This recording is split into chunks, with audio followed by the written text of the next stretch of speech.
His boot snapped the twig. A dry crack, sharp as a bone break in the damp jungle quiet. My entire body froze.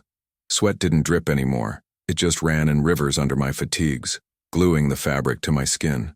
I was 20 yards away, flat out motionless under a rotting fern, and I could hear every heavy step they took, every gear rattle, the faint metallic click of their sling swivels. If I could hear them, Charlie definitely could. They were Australian SAS. Legends. The best of the best. Blonde, tall, tough as nails, geared up with the best kit money could buy. And they were moving through the jungle like a herd of wounded buffalo. I saw the glint. A quick flash in the bamboo, 100 yards ahead of them. An AK barrel. One, then two. An L-shaped ambush. Classic. The Aussies were walking straight into the kill zone. They were focused on their compasses and maps, trusting their textbook training. They were looking for sign. They weren't listening to the jungle. My lieutenant, a pale-faced officer from Arkansas who hated us more than the VC, had us assigned as recon support. Basically, stay back and stay out of the way, boys. But my people, the brothers of the 7th platoon, we didn't operate like that. We saw this jungle different. They were looking at the map. We were feeling the wind. I could smell them. The faint scent of local tobacco and nuoc mom. The Aussies couldn't. Before I could decide whether to break radio silence, the first shot rang out. The whole world exploded in green tracers and noise. The SAS were pinned. Again. That was the first lesson. The jungle doesn't care about your reputation. It only cares about how quiet you are. We had a secret they didn't. If you value these real stories of hard-won tactics and survival, subscribe to the channel. Hit that like button so more voices like mine can be heard. My name is Staff Sergeant Elijah Hayes. To my brothers, I was Deacon. The year was 1968 and the air was thick with gunpowder and politics. We were the 7th platoon. On paper, we were just another recon unit with the 101st Airborne. In reality, we were the Unwanteds. Command had a funny way of grouping the brothers together. Most of us were from the Deep South. Alabama, Mississippi, Louisiana. Cats who grew up hunting squirrel and deer in the hardwoods. Not for sport, but to put food on the table. We grew up learning to walk quiet in the woods. Not because a drill sergeant taught us, but because if you made a sound, your family didn't eat that night. We were sent to Phuoc Tuy Province, Aussie territory. The SAS was there, and they had a serious problem. They were the best soldiers I'd ever seen. Strong, disciplined, fearless. But they were dying in record numbers. The Viet Cong were hunting the hunters. Our CO loaned us out to them as a goodwill gesture. The joke was that we were supposed to learn from them. But when we got there and saw how they operated, loud, trusting their tech, treating the jungle as an enemy to be conquered, I spotted the problem right away. We treated it as a place to disappear. The Australian commander, a hard-ass major, saw his kill ratio plummet while his casualties climbed 80% in 2 months. He was desperate, and desperation made him look past the color of our skin. He just wanted to stop sending his men home in bags. This is the story of how a bunch of country boys from Alabama taught the world's elite how to really hunt in Vietnam. We choppered into Nui Dat, the main Australian task force base, on a dusty Tuesday. The moment we stepped off the Huey, I knew we weren't in Kansas anymore. Or Alabama, for that matter. The place was clean, organized. The tents were in perfect lines. The dirt was raked. These guys weren't conscripts. They were professionals. And they were all white. We were 12 men. The 7th platoon, Deacon's disciples as we joked, though our CO, Lieutenant Miller, called us Miller's Misfits. Miller was the Arkansas officer who dropped us off. He stood stiffly with the Australian major, a man named Thompson, who looked like he'd been carved from a block of hardwood. "Major," Miller said, his voice dripping with fake courtesy, "this is Staff Sergeant Hayes and his section. They're some of the best trackers the 101st has. They'll be happy to assist your operations." Trackers. It was a loaded word. He made us sound like bloodhounds. Major Thompson just looked at us. His eyes, pale blue, scanned each man. He wasn't looking at our skin. He was looking at our gear, at our posture. My men stood easy but ready. We weren't parade ground stiff. We looked like we belonged in the dirt. "Staff Sergeant Hayes," Thompson said. His voice was a gravel road. "Your lieutenant says you're trackers. I'm not looking for trackers, I'm looking for killers. My men are hunters. The best. But they're being hunted and I need to know why." He was blunt. I appreciated that. Sir, I replied. Trackin' is just readin' the story. Killin' is just writin' the ending.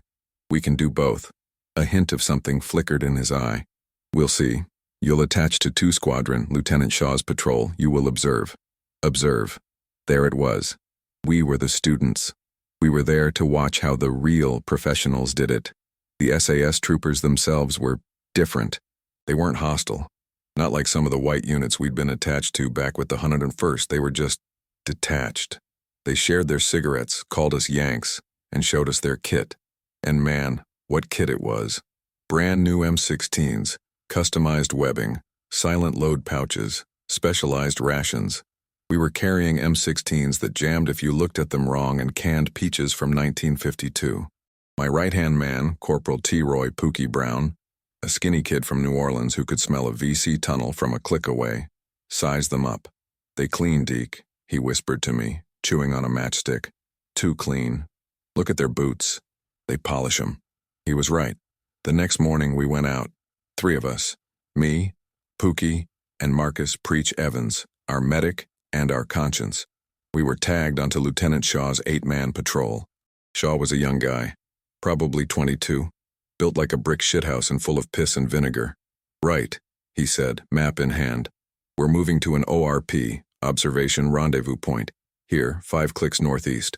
We'll set, observe the trail system, and interdict any movement, simple as. Just try to keep up, Yanks. And we moved out. It was awful. They were loud. I don't mean they were talking or yelling. I mean they moved through the jungle like it was something to be beaten into submission. They bush-bashed. That's what they called it. When a patch of bamboo was too thick, they didn't find a way around it. They went through it. Snap, crash, swish. They moved in a perfect drilled formation. 5-meter spacing. Textbook. Every 500 meters, they'd stop, form a 360-degree perimeter, and listen. But they were listening for tanks, for helicopters, for marching bands. They weren't listening for the silence. Pookie caught my eye and just shook his head, ever so slightly. We were maybe 3 clicks in when I felt it. The air changed, the birds stopped. The insects went quiet. It's a sound that crawls right up your spine. The jungle was holding its breath. I drifted next to Shaw. Lieutenant? I kept my voice low, barely a breath. Hold up. He stopped, annoyed. What is it, Sergeant? We're being watched. Close. Northeast, maybe 100 meters. He pulled out his binoculars, scanning the wall of green. I don't see anything. Sentry procedure, lads. You won't see 'em, I whispered. But you can smell 'em. He actually sniffed the air. Smell what? Mud and bloody flowers? Tobacco, Pookie whispered from behind me. Thuak Lao and Nuak Mom, they're having a late lunch. Shaw looked at us like we were insane, like we were practicing voodoo. We stick to the plan, Sergeant. We have our drills. Your drills are going to get you killed, Lieutenant. They're setting up on you, right now. He bristled. My men know their jobs. You're observers. So observe. He turned, raised his hand, and motioned his patrol forward. The point man, a big corporal, took 1 step, and then his boot snapped the twig. The crack was the signal. The world dissolved. The sound of an RPD opening up from our 11 o'clock was deafening. Green tracers ripped through the leaves, shredding the air where Shaw's head had been a second before. Contact front! Shaw screamed, diving behind a tree. His men reacted instantly. Textbook. They returned fire, a massive volume of it hammering the bamboo. Suppressing fire, suppressing fire. It was the scene from The Hook. The SAS were pinned, caught in a classic L-shaped ambush. But while they were following their drills, we were following our instincts. I didn't yell. I didn't dive for cover. I grabbed Pookie by his webbing and shoved him left. Preach right. Disappear. We didn't return fire. Firing just tells them where you are. Instead, we melted. We became part of the mud and the rotten leaves. In 2 seconds, the 7th platoon was gone. I slithered on my belly, moving parallel to the firing line, M16 up, safety off, finger on the trigger. The SAS were magnificent in their own way. They were putting out a wall of lead, but they were firing at ghosts. The VC fired a burst, moved, fired another. I saw him, the RPD gunner. He was behind a thicket of ironwood, 70 meters out. He was so focused on the muzzle flashes of the SAS, he never even looked my way. I didn't spray. I didn't panic. I breathed out, just like my daddy taught me back in the swamps of Alabama. Let the world go quiet. I squeezed the trigger. 2 rounds. Pop, pop. The RPD stopped. Suddenly, the firefight was over. The shooting just ceased. "Cease fire! Cease fire!" Shaw yelled, his voice cracking. "Scan your sectors." One of his men was groaning. Kev's hit, medic." Preach was already moving, low crawling toward the sound. I stood up from the mud, Pookie rising like a shadow beside me. Lieutenant Shaw stared at us. We were caked in filth but untouched. His patrol was bleeding. "Where the hell did you go?" he demanded.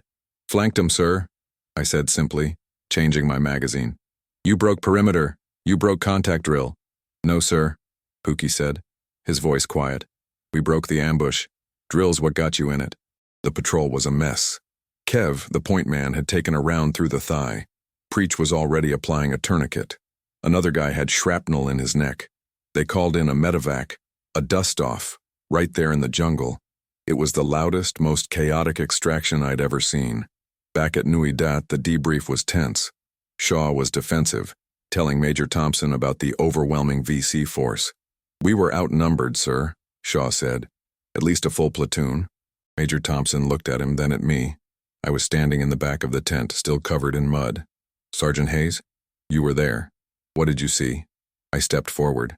"Sir, we saw 3, maybe 4 men, 1 RPD, 2 AKs, and a spotter. They weren't a platoon. They were a hunting party." Shaw's face went red.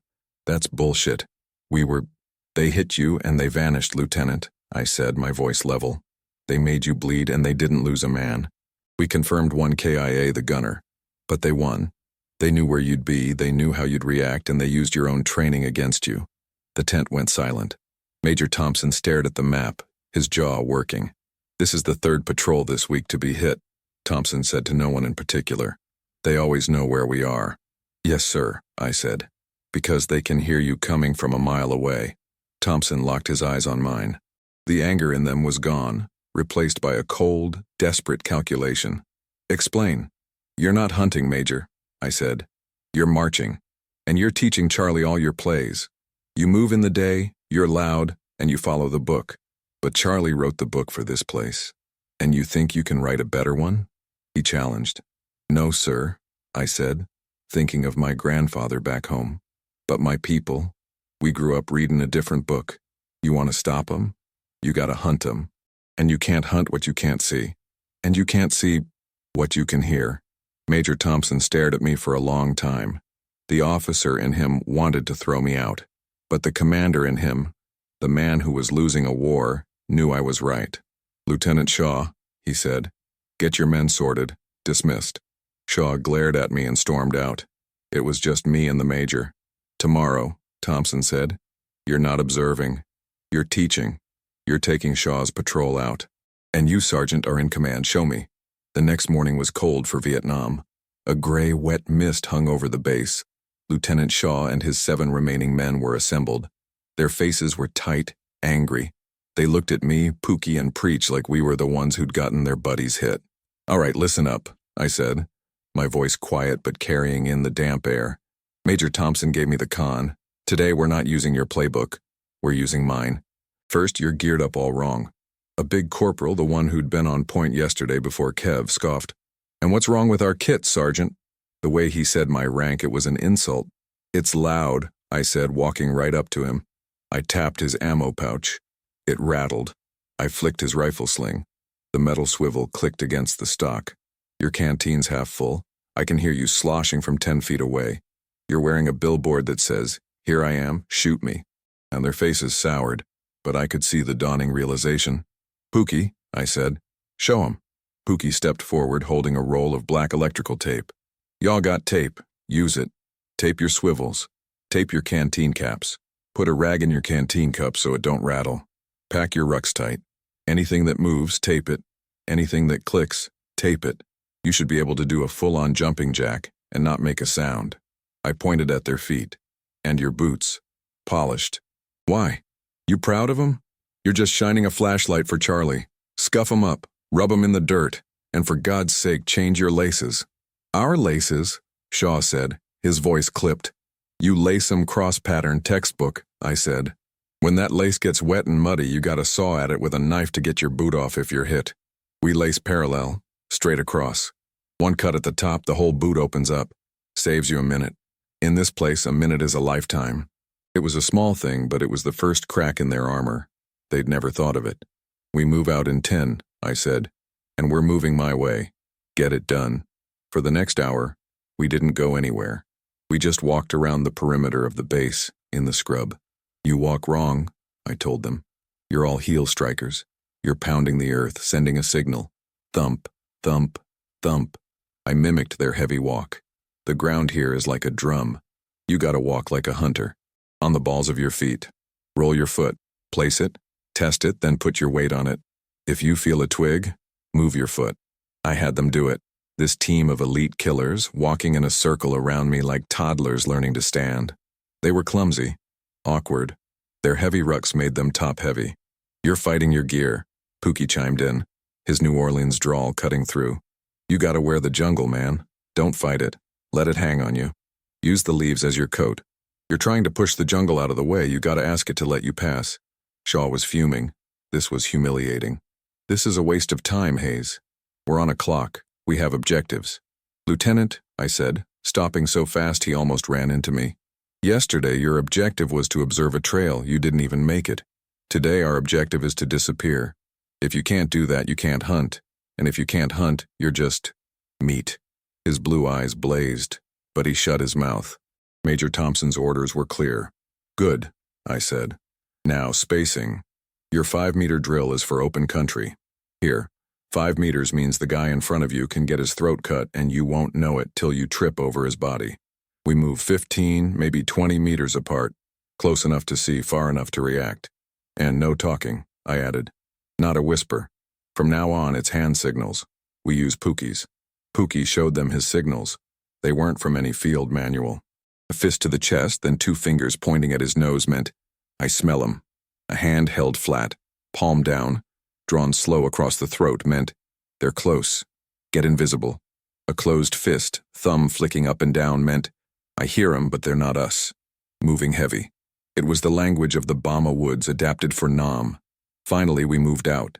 Same route as yesterday, but it felt like a different planet. The SAS troopers were trying. I'll give them that. They were concentrating. But they were sweating from the effort of being quiet. They were stiff, robotic. I stopped, held up a fist. The patrol froze. I pointed at my ear. Then I pointed up. Nothing. I waited. 30 seconds. A minute. Then a single bird call. A chee-chee-chee. Shaw looked at me confused. I shook my head. Waited again. The bird call came again. Same spot. Same rhythm. Chee-chee-chee. That ain't no bird, Pookie breathed. So quiet I felt the words more than heard them. Birds don't do repeats. That's a spotter, telling his buddies the buffalo are coming back. Shaw's eyes went wide.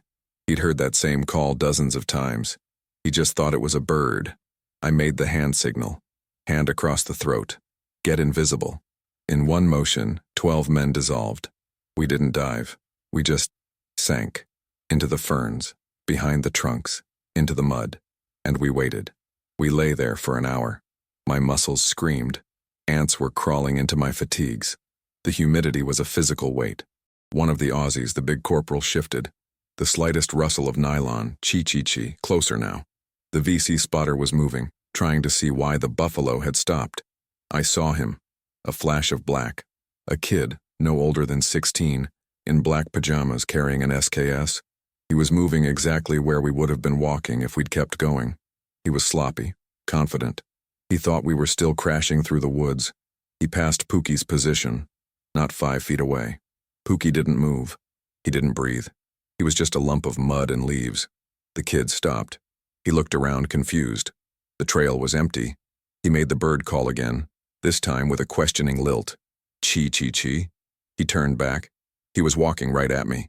I had my M16 up, but I didn't move my selector switch from safe. Clicking it to semi would sound like a rifle shot in this quiet. I just watched him. He was 10 feet away. 8. He squinted, looking at the log I was lying behind. He couldn't see me, but he could feel that something was wrong. My knife was in my hand, my body was coiled. Then, from 100 meters down the trail, another sound. Thump, thump, thump. It was another patrol, but this one was loud. American. A line of grunts, helmets on, clanking their way through the jungle. The VC spotter's head snapped toward the sound. A smile spread across his face. He'd lost us, but he'd found a bigger prize. He slung his SKS and melted back into the bamboo, disappearing like smoke. I waited 5 full minutes. Then I gave the signal. All clear. Rise up. The SAS patrol stood up, shaking. They were pale. Christ, the big corporal whispered, checking his pants. He was right there. He was, I said. And he didn't see 12 trained killers. He saw a log. But you know what he did here?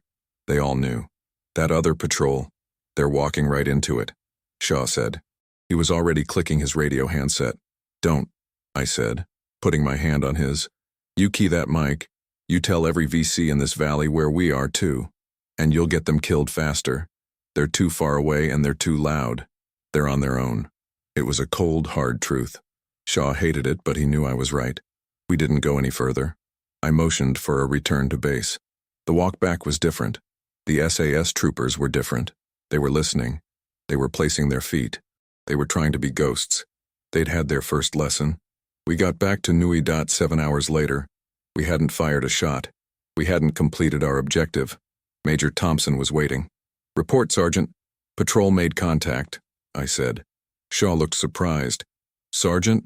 We made contact, sir, I interrupted, looking at the major. We identified a VC spotter. We observed him, undetected from less than 10 feet. We confirmed he was signaling a larger force. We also observed him identify a separate Allied patrol, which he then moved to engage. We broke contact, also undetected, and returned. Thompson absorbed this. No shots fired, no casualties. But, for the first time, positive identification of an enemy tactic. We had seen them before they saw us. The Yanks, well, they were right, Shaw said, his voice quiet. That kid, he looked right at me. He was hunting us, and we've been walking into it every single time. Thompson nodded slowly. He looked at me. Your patrol, Sergeant Hayes, they're sloppy, they're loud. I was confused. Sir? Not your black platoon, he clarified. That other American patrol, the one the spotter went after. He tapped his radio. They just got hit. Bad. Same L ambush as yesterday. 3 KIAs before they knew what hit them. A cold silence fell over us. You, Thompson said to me, are teaching a class tomorrow. Not just to Shaw, to my whole goddamn squadron. Understood. Proceeding with Chapter 3. Chapter 3. The class was not a class. I don't use blackboards. I took the entire SAS squadron, about 60 men, to a patch of jungle just outside the wire and had them sit. They were restless, all muscle and nervous energy. These guys were thoroughbreds, trained to run. The problem, I started, is that you think you're soldiers. You're not. In here, you're just prey that learned to shoot back. Charlie knows this. He wasn't born in this jungle, but he was reborn in it. He thinks of it as his house. And you keep knocking on the front door. I had Pookie walk from 100 meters away, using the Aussie method. We all heard him. Crash, snap, swish. That, I said, is a white man walking. You're telling him, I am here, I am not from here, and I have expensive equipment. You're an advertisement. Then, I had Pookie do it again, from the same spot. He just vanished. 1 second he was there, the next he was gone. A full minute passed. The SAS troopers were scanning the trees, annoyed. All right, Hayes, Shaw's big corporal, a guy named Davies, muttered. What's the trick? He's circling back? Pookie, I called out. Right here, man, Pookie's voice said. He was standing 10 feet from Corporal Davies. Davies jumped so hard he almost drew his sidearm. The other SAS troopers were genuinely spooked. Pookie hadn't made a sound. This ain't a trick, Pookie said, his voice soft. It's just huntin'. Y'all are pushing the jungle. I just let it swallow me up. I'm not in the jungle. I am the jungle. We can't all be ghosts, Shaw said, frustrated. You don't have to be, I said. You just have to stop being targets. You're hunters, right? So let's hunt. What's the first rule of hunting deer? A young Aussie trooper, a kid, answered. Know where they feed? Close, I said. It's, don't let 'em know you're hunting. You don't hunt a deer by chasing it. You find its trail. You get downwind and you wait for it to come to you. This was the core of it, the part they couldn't stand. Wait, Corporal Davies said, disgusted. We're SAS. We don't wait. We move fast, we strike hard, we kill, and we're gone before they know what hit them. That's our doctrine. And it's a fine doctrine, Corporal, I said, walking up to him. When it works. But it's not working. Because Charlie isn't waiting for you to strike. He's expecting it. He hears you moving fast. He sees where you're going to strike. And he sets his trap. You're not the hunter. You're the bait. The anger in the squadron was palpable. I was telling the best soldiers in the world that their entire way of war was wrong. You've been hitting him with a hammer, I said. We're going to use a scalpel. You want to kill VC? We're going to let them do the work. We're going to set a trap, and we're going to sit in it. We're not going on patrol. We're going on a sit. Major Thompson, who had been watching from the back, stepped forward. A sit? Yes, sir. We call it a cold lay. You pick your spot. A spot Charlie has to use. A trail intersection, a water source, a bottleneck. You get there in the dark, you get invisible, and you wait. Not for an hour. Not for a day. You wait until the jungle forgets you're there. You wait until Charlie forgets you're there. You wait until they walk right over you. Then, and only then, do you write the ending. The men hated it. It sounded like cowardice. It sounded boring. They'll never do it. Shaw told me later in private. They're too aggressive. They're hard chargers. That's why they're dying, Lieutenant, I said. You want to save them? You got to slow them down. Major Thompson must have agreed. He gave me an order that night. Operation Nightshade. He was pointing at a map at a dense patch of triple canopy jungle marked VC Sanctuary. Intel says this is a major rest and resupply hub. Every patrol we've sent in that direction has been ambushed within 2 clicks of this stream. He tapped a blue line. You're taking your men, and you're taking Shaw's patrol. You're not to engage. You're not to be seen. You're going to go on one of your sits. I want to know who is in that sanctuary. I want hard eyes on that trail. You go in tonight. You stay for 48 hours. 48 hours. Sitting still. To an SAS trooper, that was a fate worse than death. We moved out at 0200. No choppers. We walked. 12 of us. My 3, Shaw, Davies, and 6 other SAS troopers. It was a 9-click hump in the pitch black. I led, and I led them my way. We didn't follow the trails. We moved through the wait-a-minute vines and the thorn bushes parallel to the trails. It was slow. It was miserable. It tore at their brand-new uniforms. But it was quiet. We walked for 6 hours. No one spoke. At 0800, just as the sun was burning the mist off the trees, I found the spot. It was a muddy bank overlooking the stream, about 200 meters from the main trail. It was a natural bottleneck. No one could move through this area without coming here for water. This is it, I signaled. We formed a harbor, a rough circle, and began the agonizing process of becoming invisible. We didn't dig trenches. Digging makes noise. It leaves fresh dirt. We became the landscape. We crawled under bushes, into mud wallows, behind the massive roots of banyan trees. We laid our ponchos down to catch our piss and shit. We cut firing lanes not with machetes but by gently tying back leaves with string. And then, we waited. The first 6 hours were fine. The SAS were pros. They kept watch, motionless. By hour 12, the insects had found us. Leeches, fire ants, and mosquitoes that were big enough to file flight plans. The SAS troopers were twitching, slapping. Don't move, Pookie whispered to Davies, who was about to crush a spider on his hand. He lives here. You don't. You move, you're a man. You stay still, you're just a rock. Bugs don't bite rocks. By hour 24, we were in hell. We were soaked in sweat, our own filth and river mud. Our muscles were locked in agonizing cramps. We'd eaten 2 jungle cookies, compressed ration bars each, eaten inside our shirts so the movement couldn't be seen. The SAS were not built for this. They were lions, and I was asking them to be stones.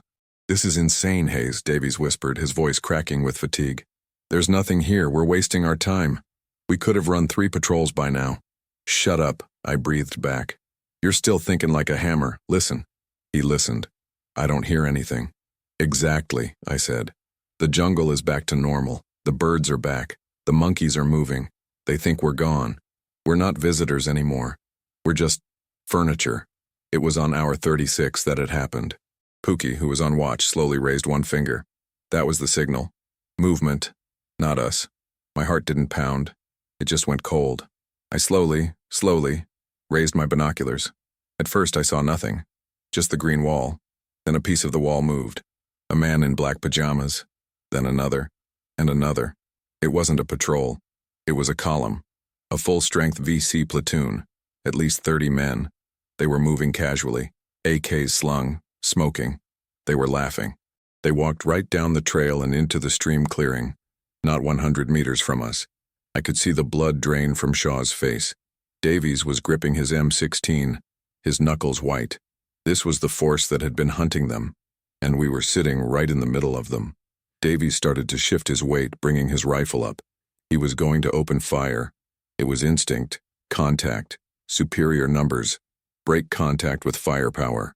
I slid next to him, my hand landing on his rifle barrel, pushing it down into the mud. I put my face inches from his. I didn't say a word. I just looked at him. Don't. You. Move. He was trembling.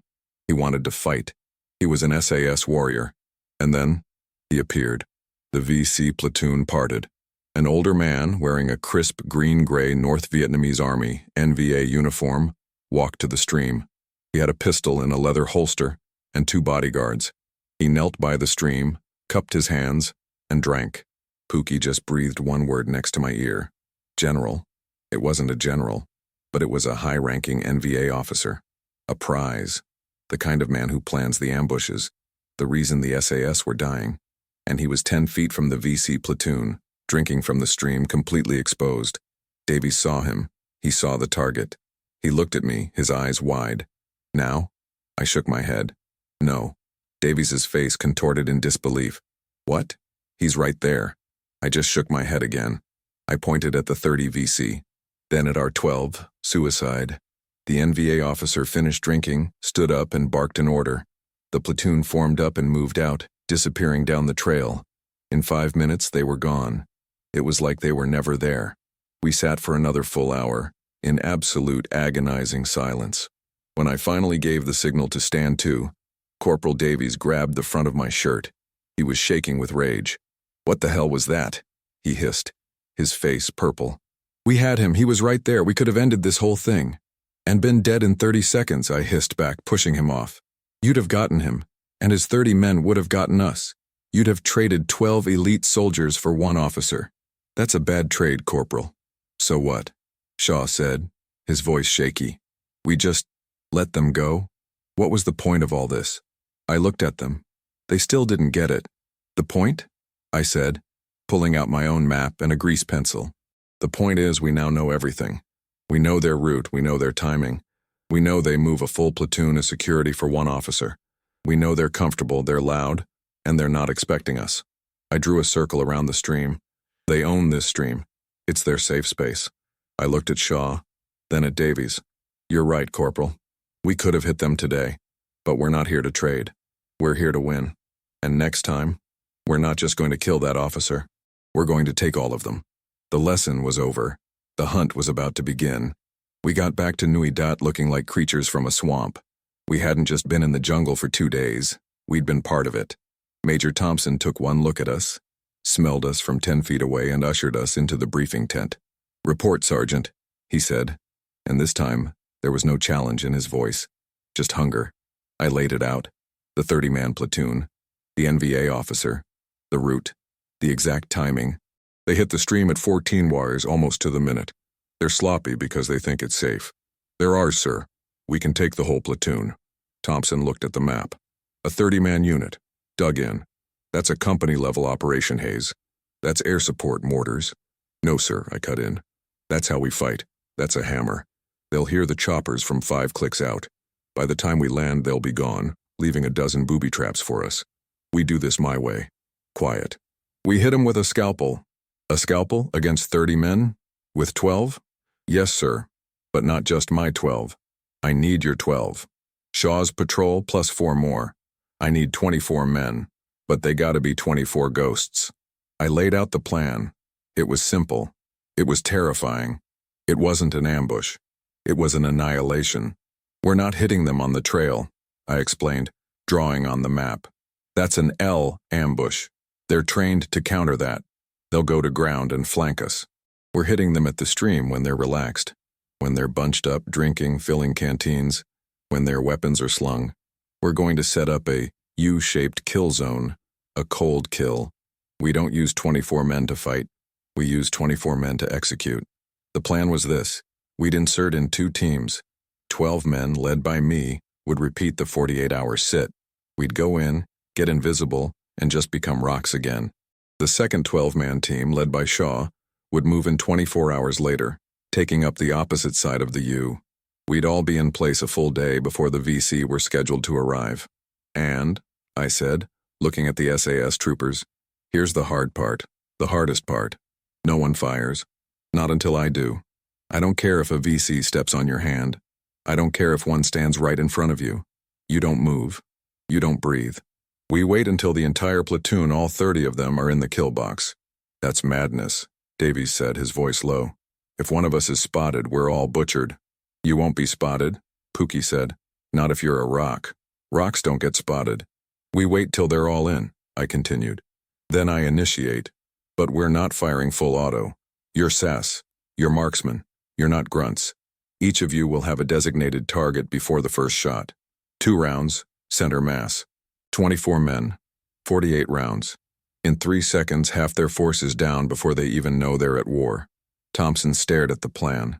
It was high risk, high reward. It relied entirely on the new discipline I had been preaching. Do it, he said. The insertion was hell. 2 days of it. We became one with the leeches and the mud. The 24 of us, my 12 brothers, and 12 of the toughest SAS troopers I'd ever met, including Shaw and Davies, lay in that stinking, humid bowl around the stream. We were a loaded gun, waiting for the trigger. The hardest moment of my life was those 48 hours. Lying there, hearing my own heartbeat. My back was a solid knot of fire. Every instinct in my body screamed at me to move, to stand up, to stretch. It was a mental war. I looked across the stream, maybe 150 meters. I could just see the outline of Corporal Davies's helmet camouflaged into a termite mound. He was motionless. They were learning. Then, at 13:45, Pookie gave the signal. One finger, raised slowly. Movement. I heard them. They were louder this time. Overconfident. They crashed into the clearing, talking, laughing. It was the same platoon. All 30 of them. And right in the middle, the NVA officer. They stacked their rifles against trees, knelt by the stream, splashed water on their faces. They were 100 meters from 24 of the most dangerous men on the planet, and they thought they were in paradise. This was the moment. The tension was so thick I could taste it. It tasted like copper. My heart was pounding. Wait, wait, wait. More men piled in. They were all in. The entire platoon was in the box. I found the NVA officer in my sights. He was lighting a cigarette. I looked at Shaw, across the kill zone. He was invisible, but I knew he was watching me. Now. I took a breath, let it halfway out. Pop, pop. My 2 rounds hit the officer square in the chest. Before his body even hit the water, the jungle erupted. It was not the sound of a firefight. It was the sound of a reckoning. Pop, pop, pop, pop, pop, pop, pop. It was a single, deafening roar of 24 rifles firing as one. It wasn't panicked, spraying fire. It was measured, deliberate, terrifying. It was the sound of 48 rounds finding homes in 3 seconds. The first volley was devastating. At least 15 VC, including the officer, were dead before they could even register the attack. The remaining 15 were in chaos. They scrambled for their rifles, but they didn't know where to shoot. The fire was coming from everywhere, from the rocks, from the mud, from the trees. Second targets, Shaw's voice roared across the stream, and the second volley hit. Pop, pop, pop, pop, pop. More men dropped. The few remaining VC tried to return fire, but they were shooting at ghosts. They sprayed the jungle, wild, panicked. This was the moment of truth. The old SAS doctrine would be to charge, to bash them. Hold, I yelled. Hold, let him bleed. Pookie, find the radio man. Pookie had already found him. Pop, pop. The VC trying to use the radio slumped over. Davies machine gun 2 o'clock, Shaw yelled. An RPD was trying to get set up. Davies and his partner, 2 rifles, fired 4 rounds. The gun went silent. It was over in 60 seconds. 24 men. Not a single casualty. Not even a scratch. We moved into the clearing. The silence was heavy. broken only by the groans of the wounded. Preach and the Aussie medics moved in. Professional, tending to the dying VC. There wasn't much they could do. It was a complete and total victory. 32 enemy KIA. We counted. The officer, his 2 bodyguards, and 29 regular VC. We had miscounted. There were 32. We had fired less than 100 rounds. Shaw walked up to me, his face pale, his hands trembling. He just looked at the scene, stunned. "My God, Hayes," he breathed. We didn't just ambush them. We erased them." Corporal Davies came over, his rifle slung. He looked at me, then at Pookie. He didn't say anything. He just unhooked a pack of Australian cigarettes from his webbing and handed it to Pookie. "Teach me that rock trick again, mate," was all he said. The numbers don't lie. Thompson's squadron had been suffering an 80% casualty rate increase in their patrols. After that day, after we changed the way they hunted, their kill ratio went up by 80%. They stopped being the hunted. They became the ghosts. And it all started because a few country boys from Alabama knew how to be quiet. The walk back was a funeral march. Not for us, but for the men we'd just killed. There was no celebration, no cheering. The SAS troopers, to their credit, were stone-cold professionals. They were quiet, but it was a different kind of quiet. It wasn't the fearful quiet of the hunt. It was the heavy silence of the slaughter. We moved with a grim efficiency, carrying the captured enemy radio, the officers' maps, and a pouch full of documents. We left the 32 dead where they lay. The jungle would take them back. My men and the Aussies moved as one unit. There was no Yank or Aussie, no black or white, just soldiers. Pookie was walking point with Corporal Davies. Shaw was walking rear guard with me. We were 24 ghosts, and we had just punched a hole in the NVA's command structure for this entire province. When we broke the tree line at Nui Dat, the sun was just setting. The base, usually bustling, seemed to stop. Men cleaning their rifles, mechanics working on a Land Rover all just stopped and stared. We were caked in 3 days of mud, filth, and blood. We probably smelled like the grave. Major Thompson was waiting at the debriefing tent, a thin curl of smoke rising from his cigarette. He didn't say a word as we walked in. He just looked at our faces one by one. 24 men went out. 24 men came back. Not a single bandage. "Report," he said, his voice flat. Lieutenant Shaw stepped forward. He was the patrol commander. It was his to give. "Sir," Shaw began, his voice rough. "Operation Nightshade is complete. We executed the cold kill ambush as planned by Sergeant Hayes. We made contact at 14 hours as predicted. The entire enemy force entered the kill zone." He took a breath. "Enemy losses are 32 KIA, confirmed, including 1 NVA field grade officer and his command element." Thompson's knuckles went white on the table. 32. "Yes, sir," Shaw said. "And our casualties?" Thompson asked, though he already knew the answer. 0, sir. 0 wounded. 0 rounds taken in return." The major sat down. He was not a man who sat down easily. He looked from me to Shaw, to Davies, to Pookie. He was trying to process the math. A 32-0 trade. In this war, that wasn't a victory. It was a miracle. "How?" Thompson finally asked. "Sir," I said, stepping forward, "the men did exactly what they were trained to do. They became stones. They held their fire until the entire element was in the box. They held their discipline. They fired as marksmen, not grunts. They didn't just win the firefight, sir. They prevented one." Davies spoke up, his voice gravelly. "It was a massacre, sir. But it was our massacre. They never even saw us. We were 150 meters away and they had no idea. The sergeant's tactics, they work." Major Thompson looked at the captured documents we dumped on his table. He picked up the NVA officer's map case. "This officer," he said, "was Colonel Nguyen Van Lock. He was the architect of the ambushes that have been bleeding this province dry for 6 months. The 80% loss rate, that was him." He looked at me. "You didn't just take out a platoon, Sergeant, you cut the head off the snake." He stood up. He walked over to me. I was just a staff sergeant from Alabama. He was a major in the most elite army in the region. He looked at my platoon, the brothers. "You came here," he said, "as trackers, as support. I was told you were misfits.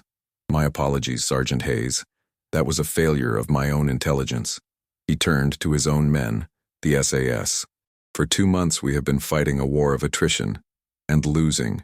We were the hammer and they were the shadow. Today, we were the shadow. This is how we fight from now on. This is how we win. You will learn everything Sergeant Hayes and his men have to teach you. You will drill it until you can do it in your sleep. You will become ghosts. The conflict was over. Not just in the valley, but in that tent. We had arrived as a joke, a burden. We were leaving as professors. Professors of a war they didn't know they were fighting. Shaw came over to me and for the first time he smiled. It wasn't a friendly smile. It was a smile of pure, deadly respect. "Deacon," he said, using my nickname. That was the single most terrifying and brilliant thing I have ever been a part of. Pookie just nodded at Davies. "You a rock now, man. You just gotta learn to like the ants." We had brought them back from the brink, and in doing so, we'd earned something that didn't care about rank or race: survival. We left Nui Dat a week later. Lieutenant Miller, our CO, flew in to pick us up, and he couldn't understand why Major Thompson and the entire SAS squadron were there on the landing pad to see us off. He couldn't understand the handshakes, the shared cigarettes, or the way Corporal Davies slapped Pookie on the back. Miller just saw a dirty dozen grunts. He didn't see the men who had changed a war. We taught the SAS how to hunt, but they taught us something too. They showed us what true professionals look like when they're willing to learn. They swallowed their pride, the best of the best, and listened to a bunch of country boys nobody wanted. In Vietnam, you had to fight 2 wars. One was against Charlie. The other was against your own side, against the men in your own army who saw your skin before they saw your skill.